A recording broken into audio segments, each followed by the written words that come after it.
Welcome to the Susan Brender Show. It's all about you, featuring shows on health and wellness, the performing arts, politics, and people who inspire you to be your very best. And now, here's Susan Brender. I'm Susan Brender, and this is the Susan Brender Show. Today, I'm so pleased to have Larry Flynt on my show. He's an outspoken and world-renowned defender of the First Amendment rights and chairman of the Hustler brand of properties. They include luxurious Hustler Casino in Los Angeles, suburb of Gardena, the Hollywood Hustler retail stores, and many other things. I want to welcome to my show Larry Flynt. Glad to be with you. Well, you know, Larry, you and I worked together for about 25 years ago. And during that time, we were way ahead of our time. And the reason I say that is because who knew all about radio online? Now, Larry, you and I worked to produce a wonderful program. On that program, we had, let's just say, we had Ariana Huffington, we had Bill Maher, we had John Kringley, so many people. Could you imagine that we were before our time? And did you enjoy doing that with me? Yeah, that was fun. Enjoyed it a great deal. Now, let's go on. Let's learn a little bit about where Larry Flynt is now. So I just mentioned that you have a lot of different hotels, and you do many, many things. You sell things. You are still the defender of the First Amendment, I assume. Well, let's talk about that. So what are you doing about the First Amendment rights as the chairman of Hustler? Well, we're always involved in legal battles affecting the First Amendment. We're putting out brush fires all over the country. I speak regularly at colleges and universities, not just in the U.S., but abroad as well, at Cambridge and Oxford. And so many people take their civil liberties and individual rights for granted, and you know, free expression is one of them, and you know, it's really not free anymore. You know, democracy is hard. You got to fight for it. And the biggest enemy that it has is apathy. You know, people just take their freedoms for granted. Well, Larry, why do you think that is the case? Because we live in a country that is probably one of the best countries in the world, and yet our young people, our older people, they take things for granted. Why do you think that's the case? Well, people become complacent. They think the rights that we have are going to always be there. And that's just simply not true. You know, there's always a tyrant or a strong man or a dictator, you know, that is always very quickly to squash most of our rights. Yeah. Now, when you and I did our program about 25 years ago, you were in a film that was a very popular film, Larry versus, what was it called, Larry? The People versus Larry Flynt. Yeah, and that was a profound movie because you were, let's just say that you were displayed as a person who was pretty liberal, and also that you fought so hard for your civil rights. Now, I want you to tell the audience a little story about yourself, how you started, what happened, where did it all take place? Please tell me and tell our audience all about when you started. Well, I was born in the hills of Kentucky with very little formal education, and I just sort of accidentally got into the publishing business. And you know, when I started publishing Hustler, I didn't think I was doing anything wrong. Of course, that was contrary to what the government thought. So I was constantly being harassed and prosecuted and sued. The case I had that went to the United States Supreme Court resulted in an 8-0 decision in my favor against Reverend Jerry Falwell. So that changed the landscape of the First Amendment forever. It made parody and satire protected speech, and it means you couldn't sue people for hurting their feelings. So it was a big change. Yeah. Now, you wrote a book at that time, and would you tell our audience a little bit about the book? Oh, well, I don't know. Is it my autobiography? I don't know. Mm-hmm. Now, your life... Yeah, go ahead. I'm sorry. You must be talking about my autobiography. I've written 4 books. One of them was an autobiography that I wrote about that time.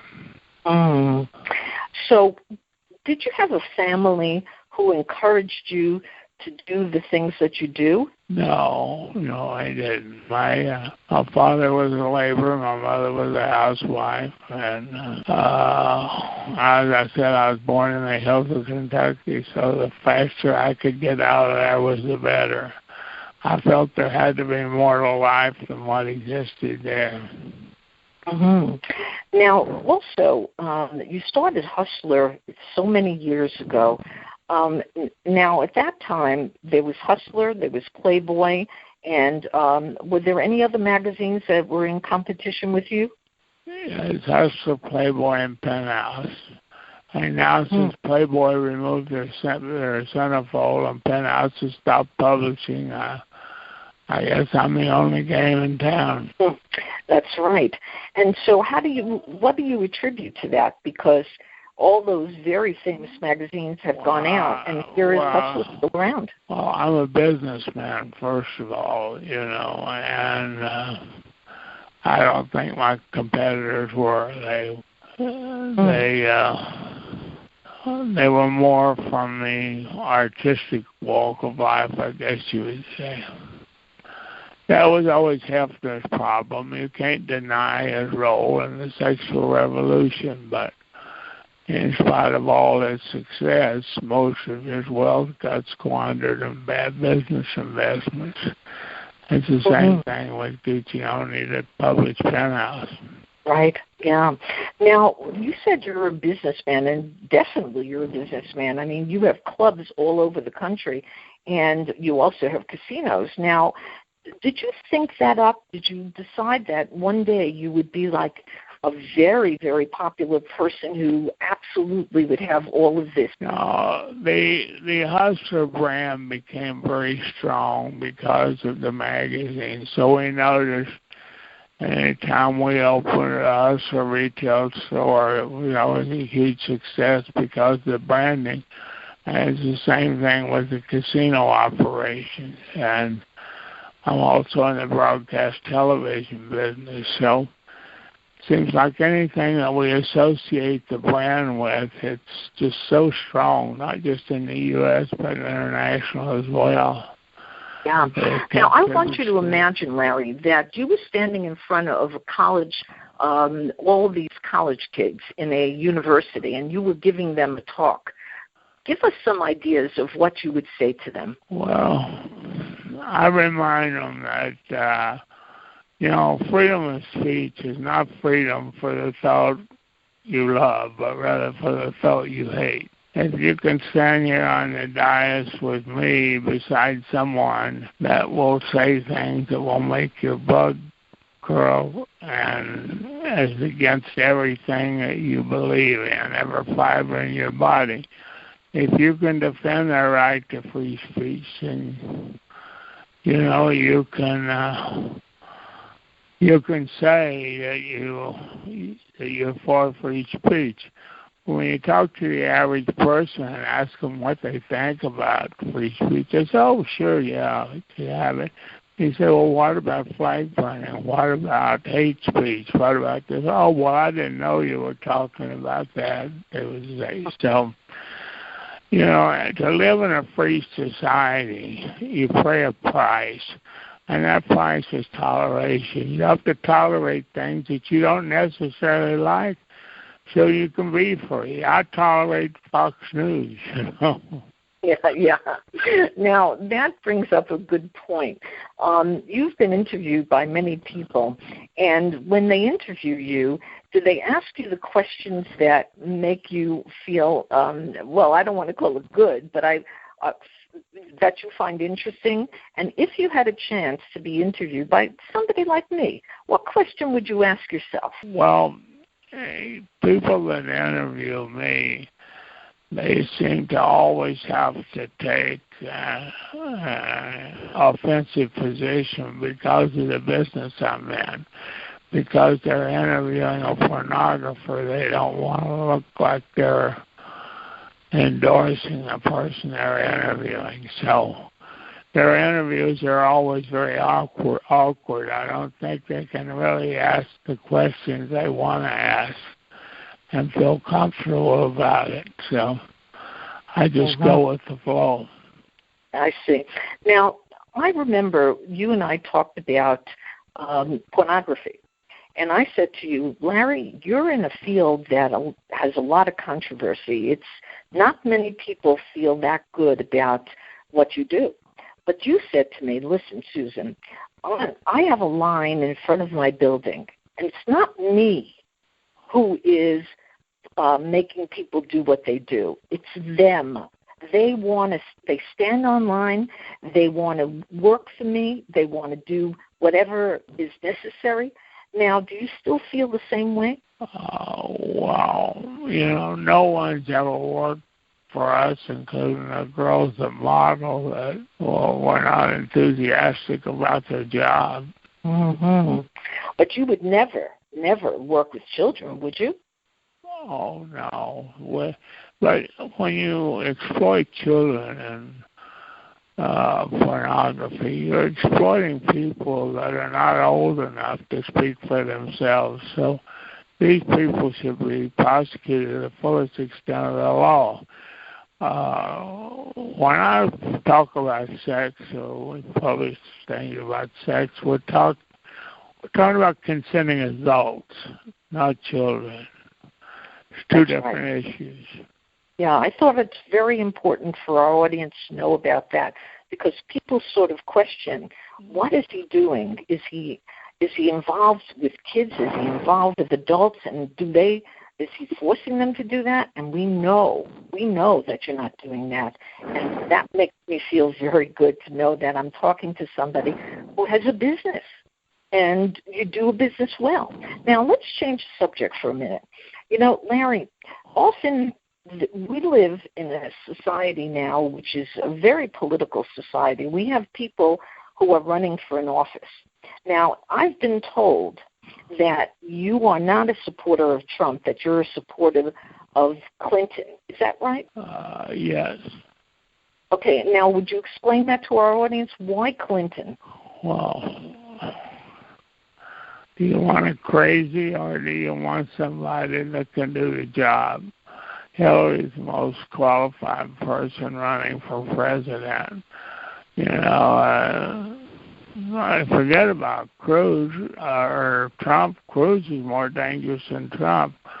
Trump just says all that crap. Cruz believes it, I mean, the Republican Party has got nobody fit for anyone to cast their vote for. Right. And Bernie, he's out to lunch promising a lot of things that he can't deliver. I like what he's saying, and he's saying all the right things. But can you imagine a 75-year-old socialist trying to work with those arrogant Republicans? He could never get a single bill passed. Yeah, you're right. President. You're right. Now, if you had anybody who you wished would run for president, who would that be? Hello? Yeah, Larry, if you had your choice of somebody who would run for president, who would that be? There's an awful lot of good people out there but they don't want the job, believe it or not. I mean, we need people that are CEOs of some of these large corporations and know how to run a business. that could easily run a country. But these people just despise politics and would not have any part of it. Mm-hmm. Yeah, they're probably smart because what a horrible situation to put yourself in. I mean, take a look at how people age as they continue their presidency. Okay, let's change gears now. So now that you've been in the business that you're in, is there anybody out there who inspires you, who motivates you to continue to do what you do? Very, very few people. Very few people carry on the fight, you know. It's not an easy one, you know, when you're fighting for democratic ideas. It's not an easy battle. No, that's right. It certainly isn't. Now, have you traveled around the world and have you been invited by different presidents of countries or different political people? Have you talked to them? Have you met them? I'm received well in foreign countries. I have a huge following in Europe, for example, South America and Asia. I don't get involved in their politics, but it's interesting to travel around and see how these other cultures are dealing with their issues. Mm-hmm.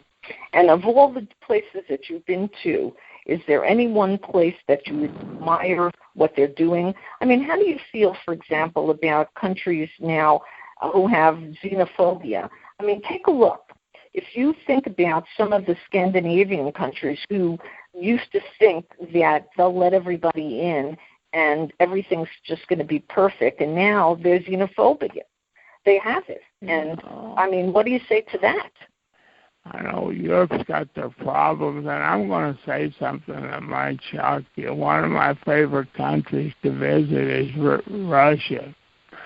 I like the Russian people, and I like Russia and how they've preserved their heritage. I love their museums, and it's a very fascinating country. And when I went there for the first time, I never thought I'd like it. I hated the idea of even going there. I found it a very fascinating country. Yeah. Now, you are a collector of a lot of antiques and a lot of beautiful things. Do you still do that? Yeah, I've got way too much art and artifacts and antiques. I could supply 4 or 5 houses, I guess. And what do you do for fun, Larry? Because, I mean, I know that you have so many friends and you certainly travel the world, but what is the most fun for you? Since I'm in a wheelchair, I don't do much mountain climbing or skiing. Right. So I play a lot of poker and I love to travel. Yeah. And you said that I would be surprised that the Soviet Union, or Russia rather, is a place that you like. Now, if you had another place to choose, which place would that be? Oh, I love the tropical islands, you know, especially in the Pacific, but they don't have a lot of humidity there. I'm talking about Hawaii and Tahiti and Fiji. But those are fabulous places to vacation. I hate the Caribbean because you have so much humidity down there. It's not very comfortable. Mm-hmm. Now, let's talk.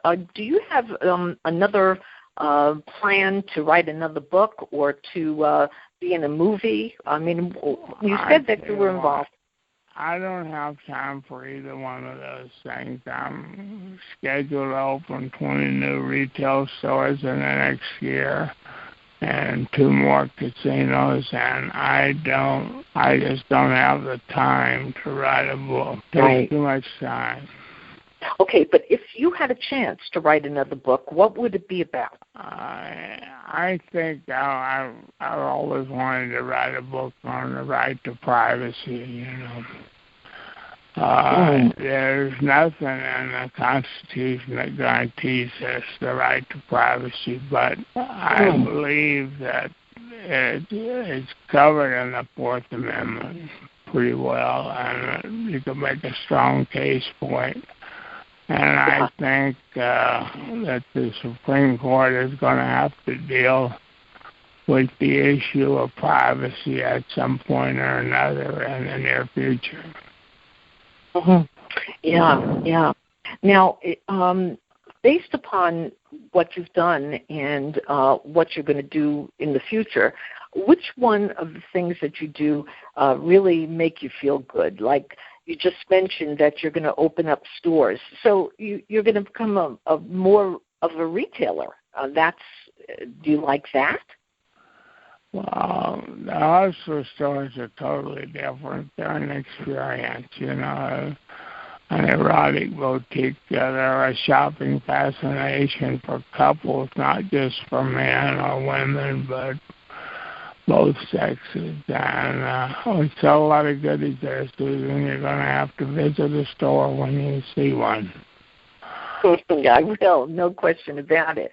Okay, so now let me just ask you another question about some of the people that I remember.